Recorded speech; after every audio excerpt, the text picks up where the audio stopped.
아는 만큼 가치가 보이는 똑똑한 투자자 되기. 안녕하세요, 정영진입니다. 이번 시간에는요, 이 투자자들의 선택이 아닌 필수가 된 바로 글로벌 투자에 대해서 알아보도록 하겠습니다. 오늘 도움 말씀 주실 분은요, 미래에셋 대우의 소민섭 선임 매니저입니다. 안녕하세요, 매니저님. 네, 안녕하십니까? 네.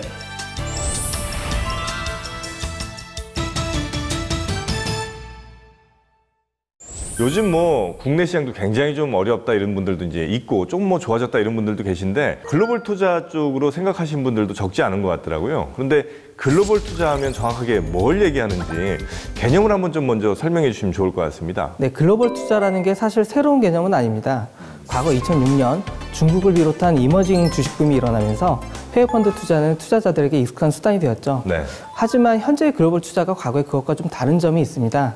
그래서 과거 글로벌 투자가 중국이나 이머징 국가의 같은 고위험 자산에 집중되어 있었다면 최근에는 이제 선진국 주식이라든지 글로벌 채권 같은 다양한 자산으로 다변화되고 있습니다. 그래서 우리는 과거에 비해서 훨씬 다양한 글로벌 자산에 투자를 하고 있죠. 우리들이 투자자 입장에서 글로벌 투자를 지금 시작해야 되는 이유가 있다면 어떤 게 좀 있을까요? 네, 한마디로 말씀드리면은 국내에서의 투자 기회가 점차 줄어들고 있기 때문입니다. 2017년은 한국의 생산 가능 인구가 감소세로 돌아서는 분기점입니다. 네. 그리고 10년 후인 2026년에는 우리나라는 초고령 사회로 진입하게 되겠죠. 그러니까 이러한 상황에서 우리나라는 앞으로 과거와 같은 고성장세를 유지하기는 쉽지 않을 걸로 판단이 되고 있습니다. 그게 약간 좀 일본이 지난 시기에 겪어왔던 것과 좀 비슷한 겁니까? 네, 맞습니다. 일본의 생산 가능 인구가 감소하기 시작한 것은 1995년입니다. 그래서 1980년대에는 일본이 4.5%의 고성장세를 유지했었지만 생산 가능 인구가 감소하기 시작한 1995년 이후로는 약 1% 이하의 저성장 시대로 진입을 하게 됩니다. 그래서 본격적인 저성장 시대로 접어들면서 일본은 부동산 가격이 크게 하락했고 증시는 박스권에서 벗어나지 못했죠. 이른바 고성장하고 있는 다른 나라들의 뭐 산업이나 기업들에 이제 투자를 좀 해야 될 것 같은데 주로 어떤 종류의 산업들 또 기업들이 있겠습니까? 최근에 가장 각광받고 있는 산업을 통틀어서 저희가 제4차 산업혁명이라는 얘기를 많이 하고 있습니다. 18세기 영국에서 시작된 증기기관 발명에 따른 1차 산업혁명, 그리고 19세기 대량 생산을 가능케 한 전기에너지 기반의 제2차 산업혁명, 그리고 20세기 컴퓨터와 인터넷 기반의 제3차 산업혁명,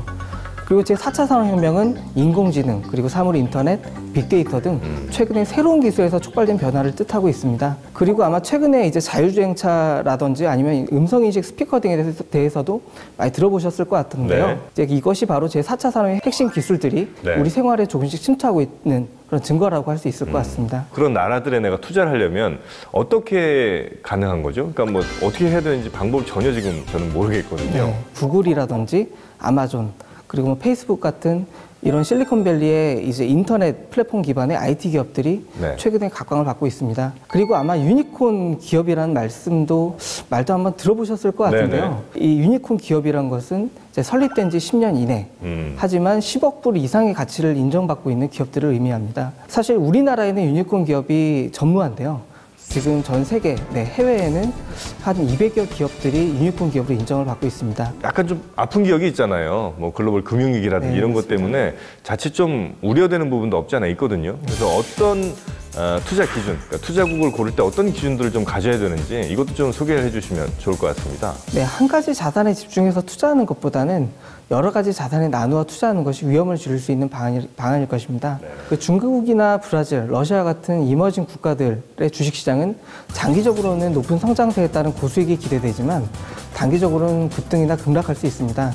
반면에 선진국 같은 경우는 상대적으로 기대 수익률은 낮지만 좀 안정적인 수익률이 기대되기도 하죠. 네. 하지만 주식 자산 자체의 변동성이 높기 때문에 주식에만 투자하는 것보다는 채권이라든지 금, 달러와 같은 안전자산에 함께 투자하는 것이 좋습니다. 그러면 내가 지금 글로벌 투자를 시작하겠다. 그러면 당장 뭐부터 어디 가서 계좌를 개설해야 되는지 이런 것도 조금 정보를 알려주시면 좋을 것 같은데요. 가장 쉬운 방법은 펀드를 이용하는 방법이겠죠. 펀드요? 네. 왜냐하면 소액으로도 충분히 분산된 포트폴리오를 구성할 수도 있고요. 네. 해외 펀드의 경우 은행이나 증권사, 보험사나 펀드 슈퍼마켓 등 다양한 판매 채널을 통해서 가입도 가능합니다. 그리고 조금 더 적극적으로 투자를 하신다고 하면은 해외 주식이나 채권에 직접 투자할 수 있는 방법도 있는데요. 최근에는 많은 증권사에서 해외 주식을 오프라인이나 네. 또 온라인으로 매매할 수 있는 수단을 제공하고 있기도 합니다.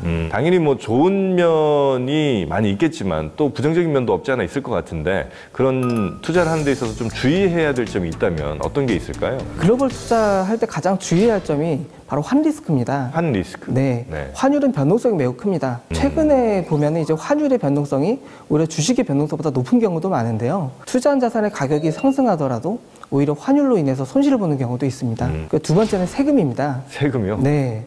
국내 주식 자산 같은 경우 소액 투자자에게 양도세가 과세되지 않습니다. 네. 하지만 해외 자산 같은 경우 대체로 과세가 되고 또 자산에 따라서 세금의 유형이 달라질 수 있기 때문에 네. 투자 기간이나 개인적인 상황에 따라서 그것을 선택할 필요가 있습니다. 그리고 마지막으로 하나 더 말씀드리고 싶은 것은 접근성이 떨어지기 때문에 더욱 관심을 갖고 공부해야 한다는 점입니다. 해당 투자 자산에 대한 것뿐만 아니라 이제 해외 경제 상황 그리고 금융제도에 대해서도 알 필요가 있겠죠. 네. 아무래도 많이 알수록 투자에 유리할 수밖에 없겠죠.